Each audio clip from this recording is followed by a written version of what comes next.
Fresh Morning. Fresh Morning. Vous êtes sur les 104.5 Urban FM, la station urbaine. On est avec Jean-Paul. Jean-Paul, bonjour.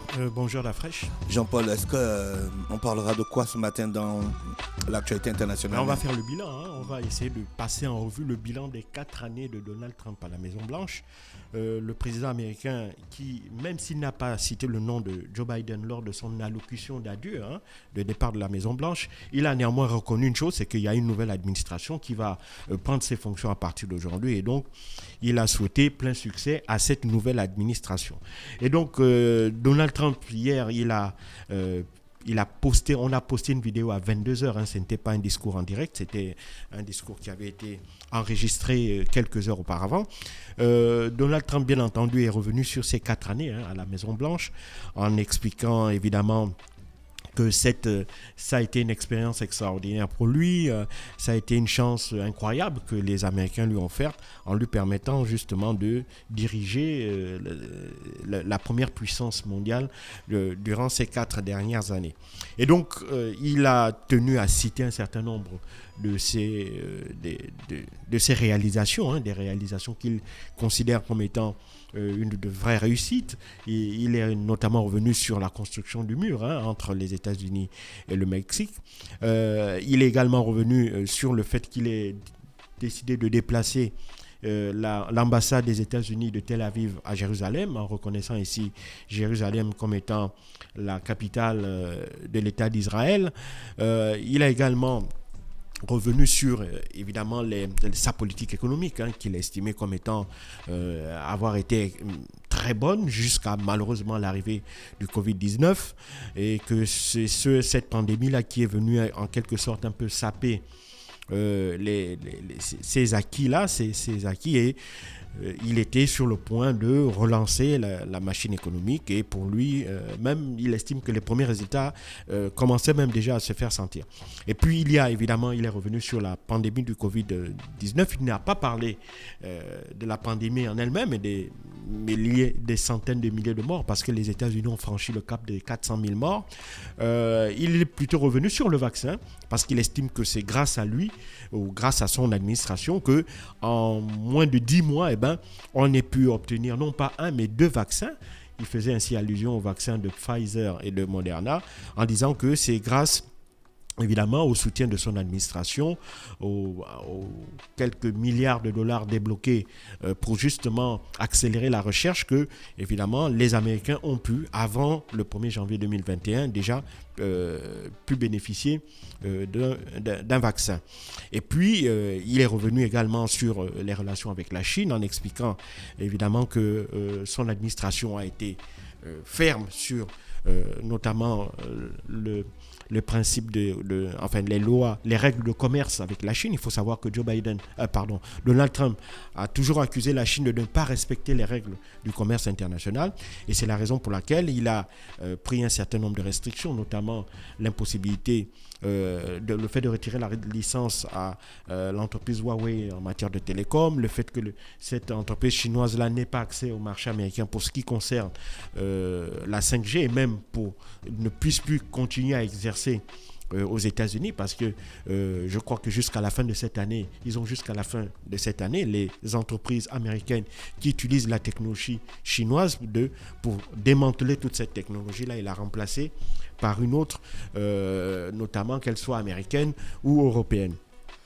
Il est également revenu sur sa politique migratoire parce qu'il faut savoir que sous Donald Trump, il y a eu politique zéro, pas de naturalisation, pas de légalisation, c'est-à-dire pas d'octroi de carte de séjour, y compris pour les personnes de nationalité étrangère ou d'origine étrangère nées sur le sol américain au cours de ces 4 années parce qu'il estime que les États-Unis ont suffisamment fait en la matière et que c'est justement ces politiques de légalisation là des sans-papiers qui constituaient une espèce d'appel d'air et qui favorisait l'augmentation justement du nombre des réfugiés.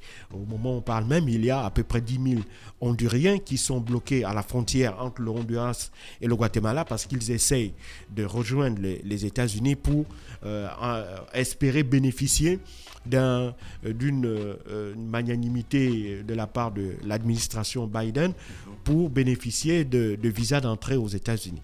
Donc, évidemment, il est revenu sur cela. Il est également revenu sur le conflit israélo-palestinien en estimant que c'est grâce à son administration, qu'on a assisté pour la première fois à la réouverture de relations diplomatiques entre Israël et des pays arabes, parce qu'il faut savoir qu'on a eu les Émirats arabes unis, le Qatar, Bahreïn, qui se sont ajoutés à la Jordanie et à l'Égypte, qui étaient les pays arabes qui avaient déjà depuis de nombreuses années des relations diplomatiques avec Israël.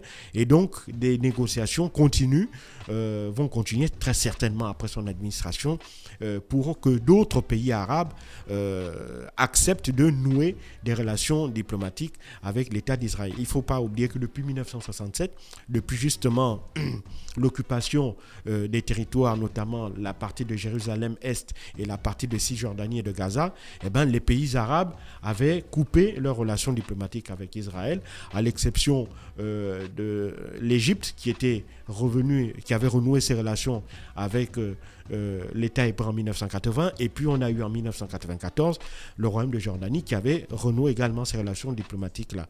Donc c'était ces seuls deux pays arabes qui, jusqu'à l'année dernière, avaient accepté de nouer, avaient des relations diplomatiques avec l'État hébreu. Donc depuis l'année dernière, d'autres États se sont ajoutés, et il est clair que d'autres suivront encore, parce que évidemment, des petits territoires comme le sultanat d'Oman, etc., eux aussi ont déjà fait savoir leur volonté de nouer des relations diplomatiques avec Israël. Donc pour lui, évidemment, cette situation constitue une grande réussite de sa part.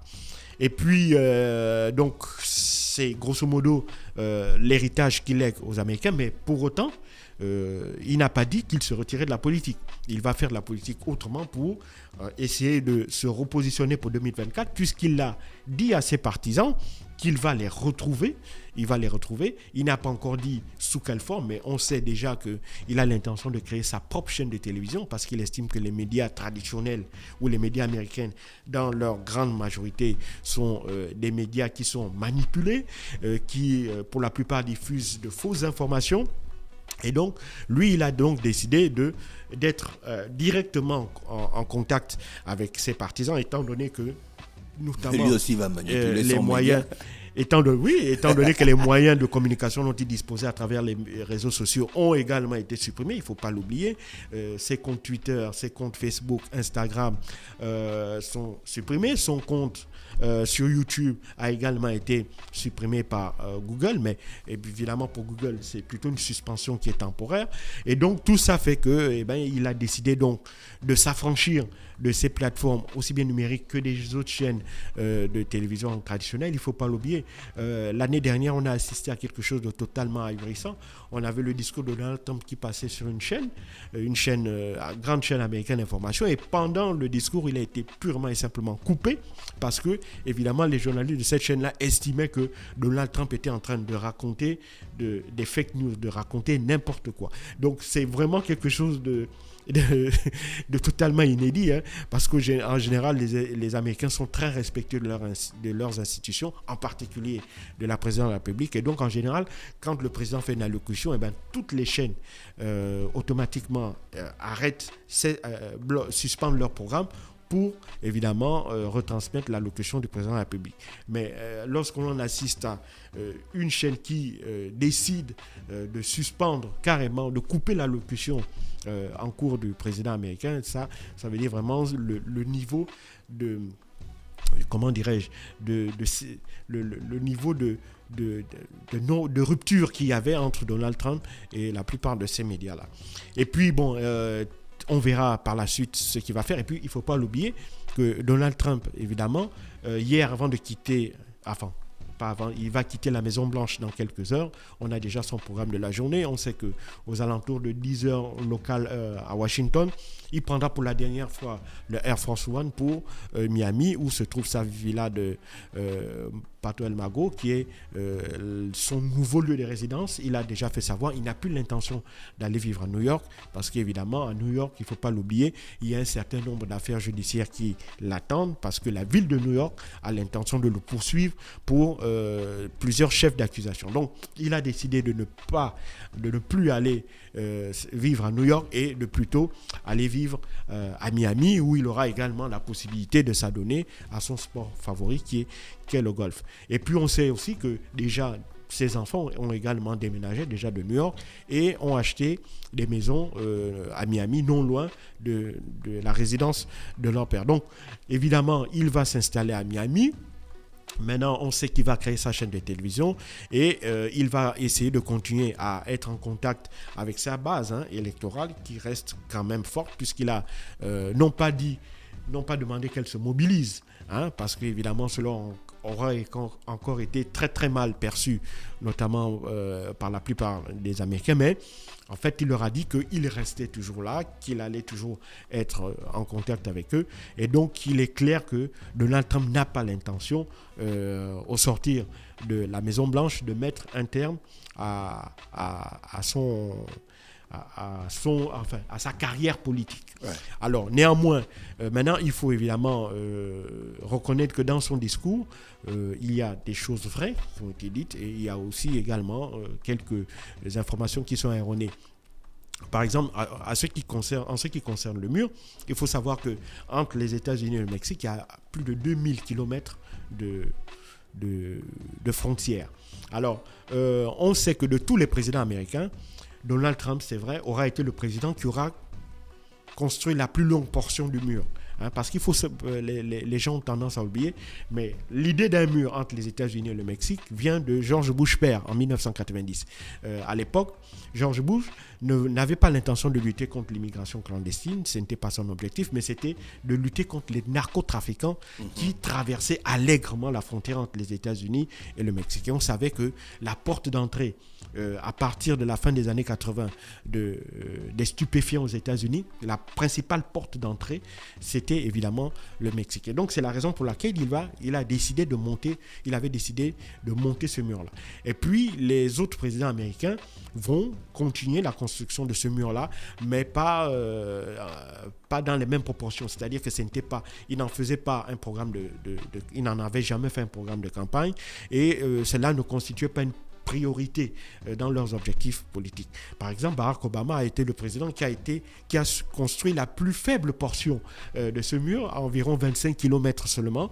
Donc, par contre, Donald Trump, lui, il en a construit plusieurs centaines de kilomètres.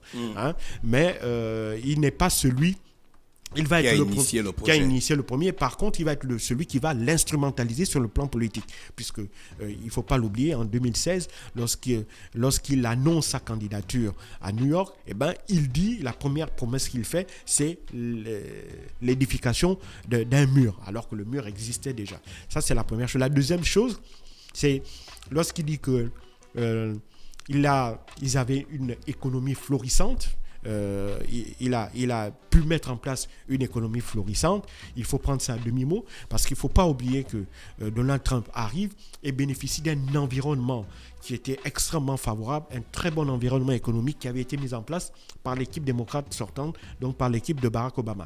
Il ne faut pas l'oublier qu'en 2007, il va y avoir une grave crise financière déclenchée par les subprimes et cette crise financière qui avait menacé de faire effondrer carrément le système financier américain, Barack Obama va injecter plus de 500 milliards de dollars et c'est cet argent-là qui va sauver par la suite le système financier américain et ensuite il va accorder également des aides massives, notamment aux entreprises, principalement aux entreprises de l'industrie automobile. On se rappelle, entre 5 et 15 milliards de dollars avaient été donnés sans contrepartie, c'est-à-dire sans remboursement avec des taux d'intérêt aux entreprises de l'automobile, à l'industrie automobile pour elles aussi éviter de s'effondrer et pour permettre leur transition, parce qu'il y avait un problème de produits automobiles qu'offraient les voitures américaines, c'est-à-dire qu'il y avait très peu de moteurs hybrides, très peu de moteurs électriques, parce que les Américains estimaient que, étant donné qu'ils avaient un pétrole bon marché, ils n'avaient pas besoin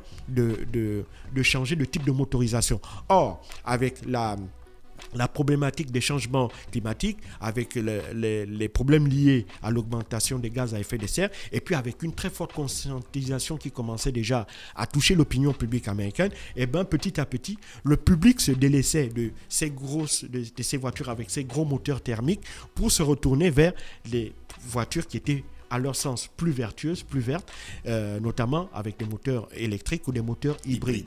Et justement, un constructeur américain symbolisait cette réussite-là sur le plan de la motorisation électrique, des véhicules électriques. C'est la marque Tesla de Elon Musk qui, dans la même lignée, effectuait une des percées spectaculaires en la matière et avait fait la démonstration qu'on pouvait avoir des voitures électriques qui soient totalement en termes de performance aussi fiables que des voitures à moteur thermique et qui pouvaient évidemment les concurrencer même en termes de qualité-prix. Donc avoir des voitures très performantes, de très haute qualité et qui aient une motorisation 100% électrique. Et donc à partir de là, et grâce à l'argent que Barack Obama avait offert à l'industrie automobile, celle-ci avait pu opérer ce changement-là extrêmement important et c'est ce qui avait sauvé l'industrie automobile. Ce sont ces mesures-là de Barack Obama qui avaient sauvé et le système financier et l'industrie automobile, parce qu'il faut savoir qu'après l'agriculture, l'industrie automobile est le premier pourvoyeur d'emplois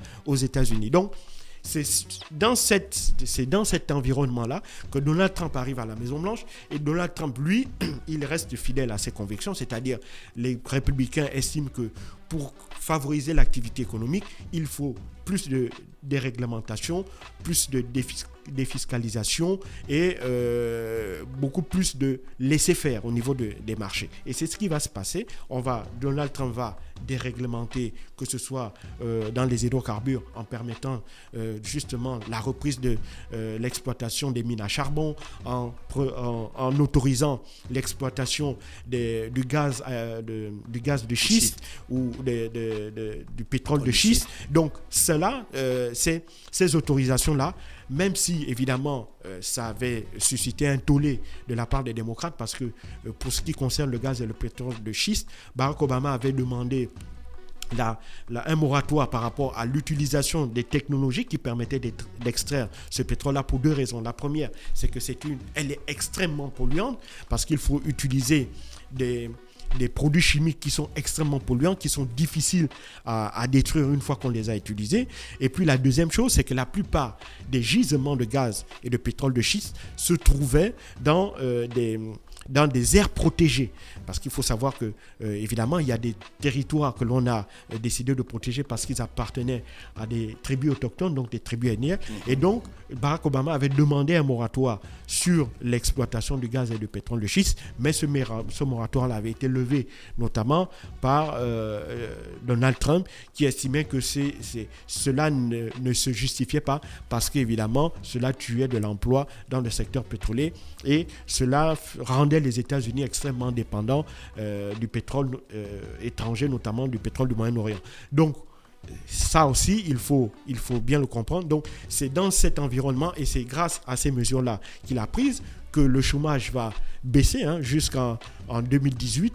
Le chômage aux États-Unis tournait aux alentours de 3,5%, alors qu'il était environ de 6% sous Barack Obama. 6%, c'est très bon, c'est pas mauvais. 3,5%, c'est quasiment le plein emploi, mais cela avait été permis grâce aux mesures qui étaient, disons, venues compléter celles qui avaient déjà été prises par Barack Obama. Et donc, malheureusement, tout ça, évidemment, s'est effondré avec l'arrivée de la pandémie, même si dans les premiers mois, Donald Trump a voulu refuser de reconnaître la réalité de cette pandémie et le fait qu'elle se propageait de manière extrêmement rapide aux États-Unis, il a dû être rattrapé parce que, évidemment, cela a entraîné des destructions d'emplois. On estime aujourd'hui que entre 18 et 25 millions d'emplois ont été détruits aux États-Unis et ce sont justement ces mauvais chiffres économiques-là qui sont venus selon ses dires. Et là, je pense qu'il n'a pas totalement tort parce que s'il avait un aussi bon mandat économique qu'avant la pandémie, je pense qu'il aurait été peu probable que Joe Biden puisse remporter cette élection. Et justement, l'une des raisons qui explique le succès de Joe Biden, c'est que la première chose qu'il a faite, et il a dit, c'est d'abord de lutter contre la pandémie, parce qu'il estime que la pandémie, et à juste titre, est responsable de la dégradation de la situation économique américaine. Et donc, c'est ce discours-là franc et ce discours-là combatif contre le Covid-19 qui a amené les Américains qui en ont assez de voir les emplois et l'économie se dégrader, se retourner massivement vers lui et leur accorder ce suffrage. Et c'est ce qui lui a permis, entre autres, de remporter cette élection présidentielle. Donc, voici un peu en quelque sorte. Et puis, bien entendu, il faut aussi... après cela, il faut aussi comprendre que Joe Biden, bien entendu, lorsqu'il va arriver, il y a des choses qui vont changer, et il y a des choses qui ne pourra pas changer, malheureusement, provenant de l'administration de Donald Trump. Je peux en citer rapidement 2 ou 3. La première chose qui ne va pas changer, c'est les relations avec la Chine, parce que Joe Biden est sur la même longueur d'onde que Donald Trump. Il estime que la Chine ne respecte pas les règles du commerce international, et c'est ce qui lui permet d'être devenue la plus grande puissance économique qu'elle est, et la Chine représente une vraie menace économique pour les États-Unis. Donc, en matière de politique internationale. En matière de politique internationale, il n'y aura pas de changement sur la position concernant la Chine. La deuxième chose, il n'y aura pas également un retour en arrière concernant la reconnaissance de Jérusalem comme étant la capitale de l'État d'Israël. Ça va rester comme tel. Ça va rester comme tel. Monsieur Blinken, qui est le futur secrétaire d'État aux affaires étrangères, l'a dit.